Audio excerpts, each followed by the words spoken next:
Hey, it's Kim Commando Today, your daily podcast to keep you up to date with all things digital and beyond. And I'd love to have you be a part of our podcast. You can make an appointment to speak with me. Just head over to commando.com, and on the top right, there's a button that says Email Kim. Fill that out, and that's it. I always like to start with something interesting, and there's always new tech lingo being thrown around. Are you ready for it? Star bathing. What do you think that star bathing means? All right, taking a bath under the stars? Kinda, almost. HipCamp is this campsite booking platform, and they say they are just seeing a surge in folks that are looking for campsites with clear skies. No city lights to ruin the view, just clear, deep black skies. Now, this star bathing, it encourages you to look inward as you gaze up to the celestial bodies into the skies. You know, I sometimes get nostalgic about all the great camping trips I used to go on with my mom, my dad, my brother, and my sisters.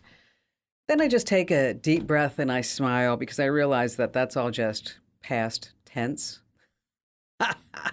Sometimes I just crack myself up, I swear. Hey, on that happy note, welcome to this. It's America's largest, most trusted source about all things digital. I'm Kim Commando, America's beloved digital goddess with you. And you're about to get more tech smarts because every single thing is now a tech thing. And if you're a new listener, welcome. And if you're a loyal listener, welcome back. And you can find my award-winning show on over 420 top radio stations across the United States. And if you're wondering where that might be near you, is we have a station finder map over at commando.com. And you can also find us as a podcast, as a webcast, 24/7, 3 months worth of archives over inside the Commando community. You can sign up right now over at commando.com. You get a free 30-day trial. And after that, you can save some money if you're over 55. You are a cop, a firefighter, a service personnel, or teacher. And again, you can sign up right now over at commando.com. And a special shout out goes to all of our listeners on the American Forces Network Radio, serving more than 375,000 U.S. servicemen and women in the Army, the Navy, the Air Force, the Marine Corps, the Coast Guard, and the Space Force in 175 different countries. Love you guys and gals. And I'm sure you have at least a few questions I can lend a hand to. And that's why our T-Mobile Unlimited listener line is now open at 1-888-825-5254 is the way to join us. I check out at least 30 different websites every single day to keep you informed about the top 5 must-know things in the tech industry. And coming in at number 1 is this totally bizarre story. You're not going to believe this. Get a load of this. An Arkansas woman had an interesting side hustle. She sold 20 boxes of stolen body parts to a man she met on Facebook. Well, Candace Scott was a mortuary worker, and part of her job was to transport, cremate, and embalm donated remains to send over to the University of Arkansas Medical School for students to examine. Well, not all of them made it over there. From there, she took to Facebook to find a buyer. Didn't take long. She found Jeremy Lee Pauley, who lived in Pennsylvania. The first Facebook message she sent was this: "Just out of curiosity, would you know anyone in the market for a fully intact embalmed brain?" He said, "Yeah, me." So apparently over the next 9 months, she shipped Polly a whole bunch of different body parts, brains, hearts, lungs, skin, other things that we're just not going to talk about on a family-friendly show. You get my drift. And she sold these parts for $11,000. Now, luckily, the pair of nutcases were indicted. Talk about a dead giveaway. Number 2 is the password dying. Finally, yes, thank you. I'm so tired of passwords, aren't you? I mean, how many times do we have to do a password reset every week? Well, Google says, yes, we are here with something that also Apple's been announcing and rolling out as well, passkeys. But Google announced you can get the passkey for all your accounts. So what are they? First of all, they have some serious advantages that you want to know about. So instead of this long, crazy passwords of numbers and symbols and hieroglyphics and gang signs, now you can just log in with your fingerprint, your face scan, or a screen lock pin. The biometrics are all doing the work. So you have to use your fingerprints, face prints. And Google says that all these are now stored locally on your device, so you don't have to worry about it. They're not putting inside some big database. And Apple says the same thing, by the way. So in case you want to try it out, here's where you need to go. It's kind of a funky address, okay? It's the letter g.co/passkey. passkeys. Once again, that's g.co/passkeys, or you can just go to google.com/passkeys. All right, coming in at number 3, oh my gosh, stop falling for these scams. A big security researcher, Krebs Security, this past week found out that some 900,000 folks who wanted a job at the USPS had their data leaked. And these wasn't just some lost in the mail application, it was a data heist. See, the USPS promises great pay, regular salary increases, health care, and a pension, and you're sitting there like, that's fabulous. You know what? I'm going to look so hot, so smoking hot in a USPS uniform. So you go ahead, you go to Google, you type in USPS employment, and then lo and behold, you see this page, people like delivering packages, everybody's happy, and it says you can make over $72,000 a year with great federal government benefits, but all you have to do is pay us for training, postal exam prep, and coaching, and if you don't get a job offer within 30 days of the interview, we're going to give you your money back.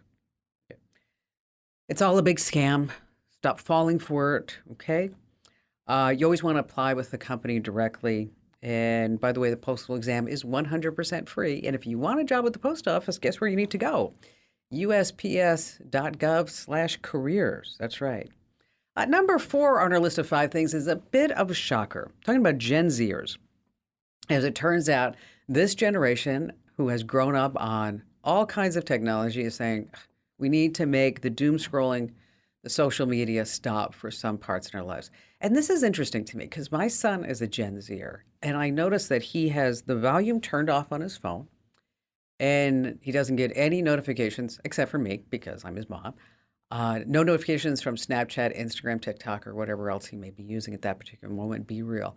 And I asked him why, and he said, Mom, because it started taking over my life.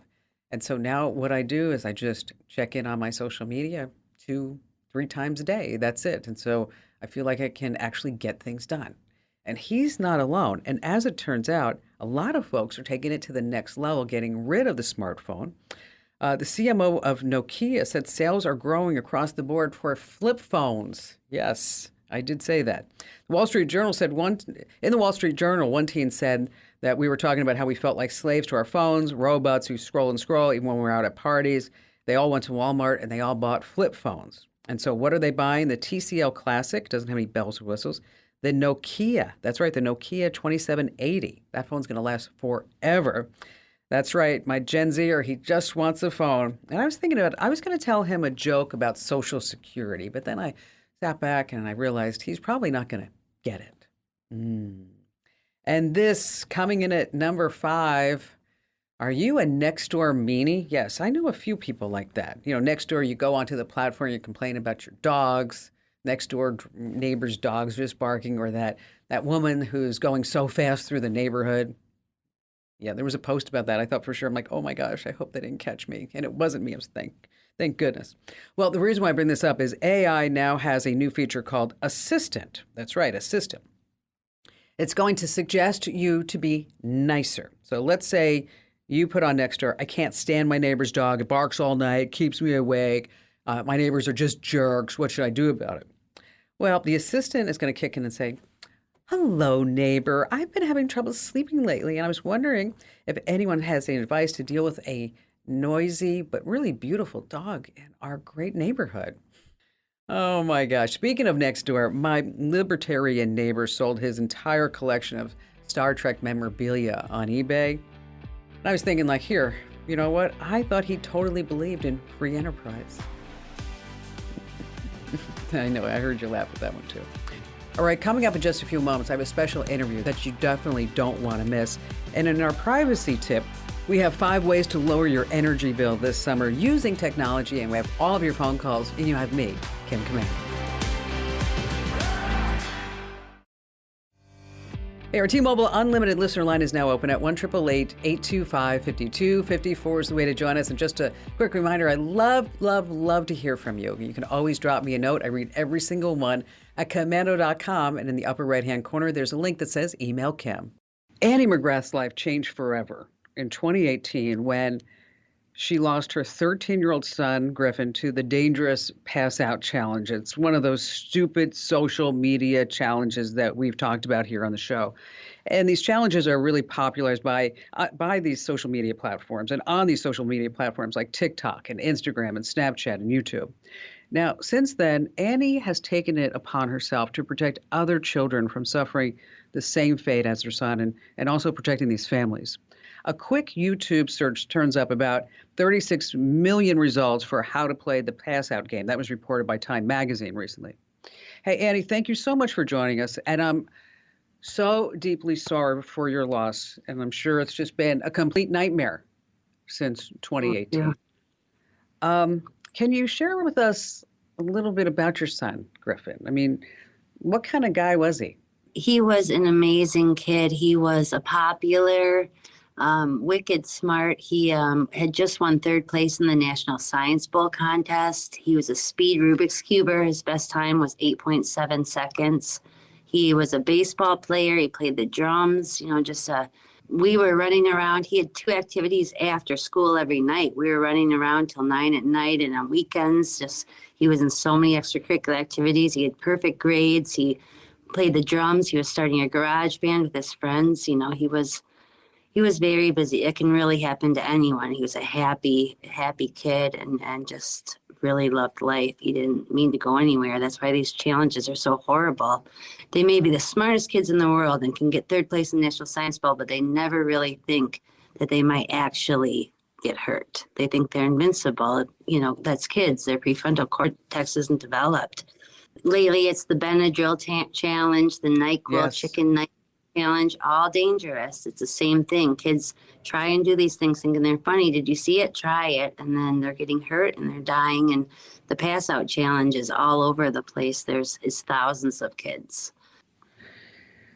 What's the response that you typically get from, say, a YouTube or Instagram or Snapchat or TikTok, or when you report when you see these things? How do they just send you a canned note back and say, "Well, look into it," or is there really some action? No, I every single day I go in, I search for videos of kids actively choking themselves. So actively choking, and I report them. Been reporting the same ones for 4 years, every single day. And they're not taking them down. I get a little thing saying if it violates our community standards, we'll take it down. And then it's up 4 years later. So they're not even trying because I reported it thousands and thousands of times now. There's no human looking at it to see. It's horrible. It's negligent, for sure. So you just spoke to the Senate because you're trying to help Mhm. Online Safety Act for kids. Yeah. Talk a little bit about that. What exactly is it? The Kids Online Safety Act, Senator Blumenthal and Blackburn just reintroduced it. And it's giving a duty of care that the technology companies have some duty of care. It's on their responsibility to take care of it. And they also have to share their research. And then there's also independent auditors that will come in. The FTC will regulate it. There's a lot of really good things. And it makes it better for parents when you report things that it actually will be watched and see if they're being reported. It's a wonderful bill. These companies, they make so much money. Yeah. And I've heard the excuses time after time. We just can't watch everything. We can't control everything. We can't look at everything well, then, you need to come up with a different business model. Okay, because you're just going to have to figure this out because kids' lives are in danger and they don't have the developmental resources yet to discern what's good and what's bad. And of course, we always can encourage all the parents to talk to their kids, and you can put up all kinds of parental controls. But the parental controls are those that, I mean, I don't know if you tried those with Griffin, but if kids want to get around them, they're just going to get around them. Yeah, well, we had parental controls. My husband used to do random checks on the phones. We had all of that. But kids, yeah, they definitely can get around them and see what they want to see. And there really isn't any control. They're out there, and it's on YouTube everywhere. It's on TikTok everywhere. It's just, I can find 50 kids choking themselves right now within 5 minutes. It's horrible. Yeah.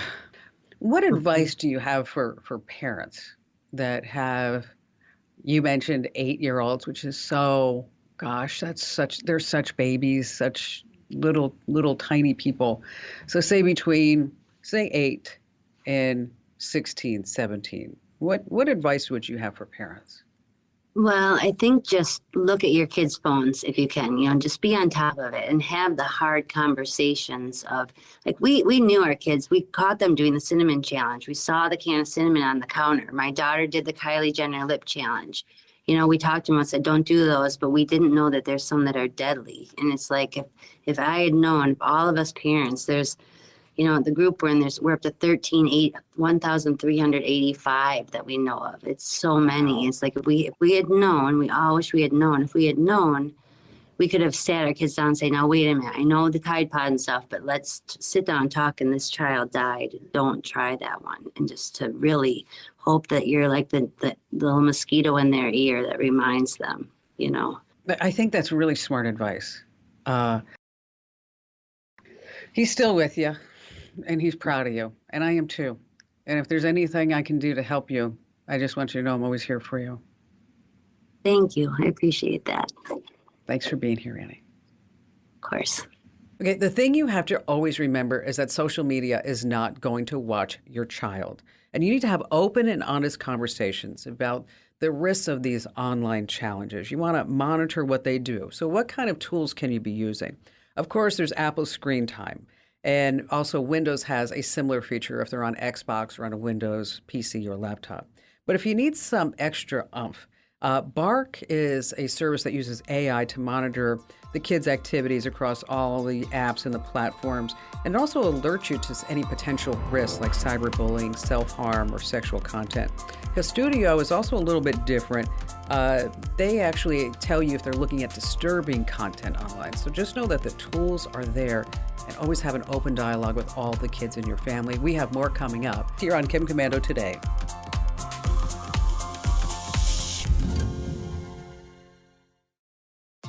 All right, it's time now to play the game that I like to call Commanding the Tech World Trivia. Notice that? Just a little play on commando. That's right, Commanding the Tech World Trivia, because we've all seen how the world has changed because of tech. But do you really know the backstories, the insider secrets that make this digitally connected world just go round and round, like this? Windows XP, and I know there are some listeners right now saying, Kim, I love Windows XP. I'm never giving it up. Okay, released in what year? 2001, and then support was supposed to end in 2009, and then finally they just pulled the plug in 2014. But here's the trivia question. How many different major versions of Windows has Microsoft released? How many different versions? Drum roll, please. It's 10. That's right. Windows 1, 3.1, 95, XP, Vista, 7, 8, 8.1, 10, and 11.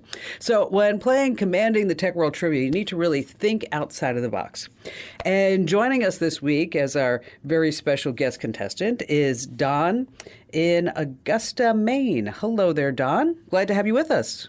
Hello, Kim. Well, thank you. It's great to be here. I love your show. Long-time listener. Well, appreciate that, Don. Now, let me tell you, there's a big prize if you can guess the trivia. It's the official Kim Komando Show fanny pack. Ooh, are you ready to play? Hey, ready. Yes, thank you. Okay, so this one's about Apple Computer. And it was founded in 1976 by Steve Jobs and Steve Wozniak. And they were actually friends who met when they were working at Atari. You remember Atari. It was that popular video game company, right? Right. Now, Wozniak was the engineer and the computer hobbyist, and he designed what he called the Apple I. And then Jobs saw potential in this design. He said, hey, you know what? We ought to start a company so we can sell these computers. So I'm going to give you 4 statements. And now, which of the following statements is true about Apple? Okay, Don, you got to pay close attention. Okay. A, they named the company Apple because it was Steve Jobs' favorite fruit. He just ate apples all the time. B, when they were working on the first Apple computer, Steve Jobs and Steve Wozniak, they got into a fist fight over whose name should be first on the patent. Or C, Steve Jobs always wore turtlenecks because he had this nasty scar on his neck and he didn't want anybody to see it. Or is it D, Steve Jobs and Steve Wozniak had a third partner who quit because he just said Apple Computer would never amount to anything. So, which of these following statements are true? A, it was named Apple because it was Steve Jobs' favorite fruit. B, Jobs and Wozniak got into a fist fight. C, Steve Jobs wore turtlenecks because he had this nasty scar. on his neck, or D, there was a third partner who didn't believe in the company? Geez. How about the favorite fruit? You're going to go with A, or the favorite fruit. Apple was named because it was Steve Jobs' favorite fruit. Let's go to the judges. Let's see what they say. Oh, that doesn't sound good. Oh, that did not sound good at all. This is a really interesting story. The third partner, there was a third partner. His name was Ronald Wayne. Now listen, get a load of this, Don. Wow. He sold his 10% stake in Apple for $800 in 1976, only 12 days after putting the partnership together. They were partners less than 2 weeks. And he's like, I'm out of here. I don't think this is going to amount to anything. It's a total waste of time, effort, and energy. Now, here's the kicker, Don. If he would have saved his 10% and went with the company, okay, if he kept that, he would be worth around $200 billion today. Wow. Could you imagine? Don't you think he's kicking himself at all? I mean, really, seriously. I mean, now, when asked if he had any regrets, he said, this was his quote, Don, he said, not really. It allows me to live a normal life. Okay. Yeah, have fun with that. Yeah, exactly. Go ahead. Go try to find $200 billion in the couch. It's just not going to happen. Okay? No, not in my couch. Not at all. So, hey, listen, so I know you have a question for me. How can I lend a hand? Okay, so I'm a retired teacher, and one of my hobbies, and I did it for a job for a little bit on the side, was videography and editing. So I was putting all of I set up a YouTube channel originally in 2010, and I don't have access to it anymore, and I don't know exactly what happened. I can watch it, but I can't log on to it. And so I kind of gave up on it, and I thought maybe it has something to do when Google bought out YouTube years ago. And I'm not sure that's it, but now I've got another account, which I linked to the old account, so I can keep looking at the videos. But I really would like to be able there. I got over 40 videos on there from highlights from weddings and shows and different things that I've done, and I'd like to be able to. Sure, and you want to get your videos back. You want to get them, have control over those videos, right? Exactly. Instead of just being a viewer, you want to get in there and say, hey, these bad boys are mine. Okay. Yeah, exactly. And so, I wish I had a magical wand, Don, that I could just say, poof, Don gets all of your videos back. This is fabulous. But unfortunately, that's not the case. But I can tell you 3 things that you can try. Great, okay? great. Number one is that you go to the YouTube sign-in page, and then there's always this forget your password. And that's where they're going to reset the password to your email address or your phone number that is associated with that account. Okay. Now, if that doesn't work, then the YouTube account might be tied to your Google account. And then you can try to recover it through Google they have something called the Google account recovery page. And 3, and I know this is really a horrible, horrible thought, but you can try to contact YouTube support. I know they're going to ask you to provide information to confirm your identity, help you regain access to your account. But, they keep these accounts locked down for a reason, so that this way if you had a YouTube account and somebody was able to have access to it and just upload who knows what kind of videos that might be out there, that might be really detrimental for you and your brand. And so that's why they make you go through a whole bunch of hoops to get their accounts back. So you got 3 ways. Number 1, hit that forget password feature. 2, try to recover it through your Google account, and that's in the Google account recovery page. Or 3, contact YouTube support for any help. Now, if you strike out in all 3 places, Don, okay, we are not going to give up. So if you try all 3 and it doesn't work, just shoot us an email back, and we'll see if there is something that we can do to maybe get that account back for you. And I'm sorry you didn't win the official Kim Commando Show fanny pack, but you're always a winner in our book because you got through, and we had a great conversation. All right, energy prices are high, and they are going to get higher. But luckily, there is tech that you could be using to save some money on your energy bills. Let's start with smart thermostats. Yeah, they've been around for a long time, but if you're not using one, you're totally missing out because it will actually set the temperature for you based on when you're there. And you can even pair it with your smart home assistant so that as you're coming and going, the air conditioning is going on and off.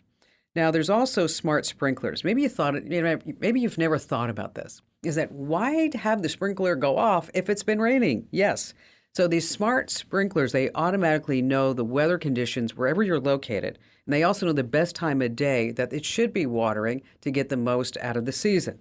Here we want to look at Ratio 3. It creates these zones and these schedules and that hyper-local weather. And they're about $200, and you can install in about 30 minutes. Smart plugs, that's where you can set up your set-top boxes, your gaming consoles, even your older TVs. You can get 4 of these smart plugs for less than $38. And they also work with Alexa and Google Home so you control anything plugged into it hands-free, which is super smart. Light bulbs, yes, not just LED bulbs. We're talking about smart bulbs. You can remote control them. You control them in an app. You can create timers, schedules, so the lights turn off when they're not needed. Say if you're watching TV, or maybe you just turn off all the lights at maybe 10 o'clock or 11 o'clock at night. And finally, smart shades. I don't know if you ever thought about this, is that Ulex modular shades, they have this remote control, and you can also connect them to Alexa and Google Home. So again, you can set schedules and let the shades come down during the day when you're not home so that this way, yes, that energy bill is lower. So for more information as well as direct links to all the products that I just mentioned, head over to Komando.com, and when you're there, hit that link that says Kim Show. All right, still to come, ChatGPT. If you've been using it, there is a big privacy setting that they just unveiled that you need to know about it. I'm going to tell you more about that, and we have more of your phone calls here on Kim Komando today.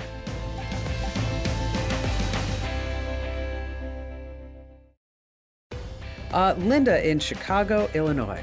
Hi, Kim. Thank you for taking my call.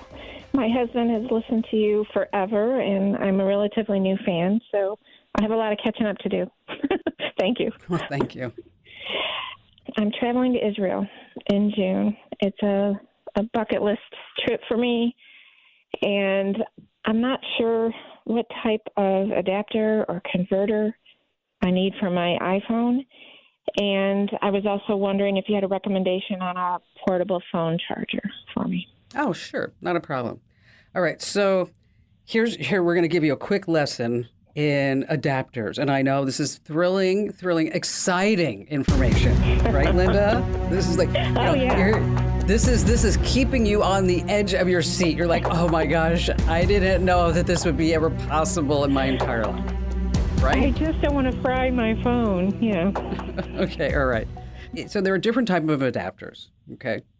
And this is a little piece of trivia for you. Okay. So, so you have different, there are different types. So you've got A is U.S., Canada, Mexico. L is Italy. M is South Africa. N is Brazil. Don't ask me why they do all these different ones Brazil should be type B, I think, but that's just me. Okay. So when you start looking at adapters online, there's one that I travel with, and it's one adapter, and you just move all these different levers per country. And it's really fabulous. And it has like a couple of USB ports. And so whether I'm in Germany, Italy, France, England, Sweden, wherever I am, Switzerland, is that I can just use this one. It's like $15. Now, the problem is you're going to Israel. Guess what? Doesn't work there. Okay. Because Israel has a different plug type. This is all you have to remember out of our plug type lesson here, is that it's an H and it's a C. And so when you start looking online for these adapters, just know you're going to need an H and a C, and the voltage is 230. Okay. So, and this is different from plugs used elsewhere. So you need to find just one that will work with Israel. And we'll send you one. There's one on Amazon. It's like $15. And it also has a couple of USB ports on it. So you can actually use it as a plug if you wanted to bring your curling iron. Or you can and then you can also plug in your phone on the side. And so, but it, works. It's the voltage is compatible and all that other great stuff. So now, did you think that you would get all this know-how in just a couple of minutes about adapters? Come on, Linda. Come on. Well, I did my homework, but I need a trusted source. So that's why I wrote to you and called. Thank you, Linda. See, now you can go back to your husband and say, now, let me tell you, you should just look at him and say, you know what? This is the deal. Okay. If you know this answer, okay, then I will rub your back for 10 minutes. Now, okay. Now, if you don't know the answer, then you have to rub my feet for 30 minutes. That's what I would do. I like that. So, I would take that bet. Yes. Okay. So then just say, what type of plug type is used in Israel? And if he says he's not going to know, he's not going to know. Okay. He is definitely not going to know. Okay. So it's an H and a C, an H and C. So this is a guaranteed 30-minute foot rub, Linda. Just guaranteed right off the bat. Okay. All right. And as far as a portable charger, do you have a recommendation on that as well? Just, on your iPhone. I'm going to be out hiking all day. Yes, what you want to do is there are different chargers. You can do a portable charger. Just look for Ankin or Belkin. Those are Anker or Belkin. Don't buy any cheap party one from, China. Don't do that. And they also have charging cases, which I like because it's a case that you're going to put on your phone. And then when it needs it, you can charge your phone up to 110%. So that's my preference, is if you're going to be hiking around and walking around all day. So instead of carrying yet one more thing, which who wants to carry one more thing when you're trying to look at all the wonderful sights of Israel, is that you just get a charging case get a case that's a charging case. And then, by the way, what's nice about these charging cases, if you have AirPods, is that you can also charge your AirPods just by laying them down on the charging case as well. If you need some recommendations for them on Amazon, let me know. I'm happy to do a little shopping for you and tell you my best pick. And thank you for your call. And remember, let me know about that 30-minute foot rub, right? Oh, one more thing about traveling internationally. If you have not gotten the MPC app for your phone, totally missing out. That's the Mobile Passport Control.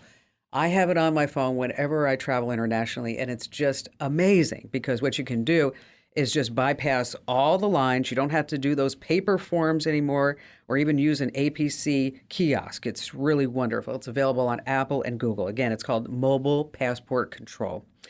Okay, whatever you put into ChatGPT is being collected to improve its artificial intelligence. Well, some good news. OpenAI just dropped a new update that lets you keep your conversations private. So if you're using ChatGPT, just know that it's collecting all the information that you put in there. But if you don't want that to happen any longer, what you want to do is head to your settings and switch off Chat History and Training. Once again, you want to switch off that option that says Chat History and Training. It's all going to be removed off OpenAI server in about 30 days, but you do have to opt out. Again, that's Chat History and Training. Hey, do me a solid, tell 3 friends about the Kim Komando Show, and don't forget, 24/7, you can always find me at Komando.com.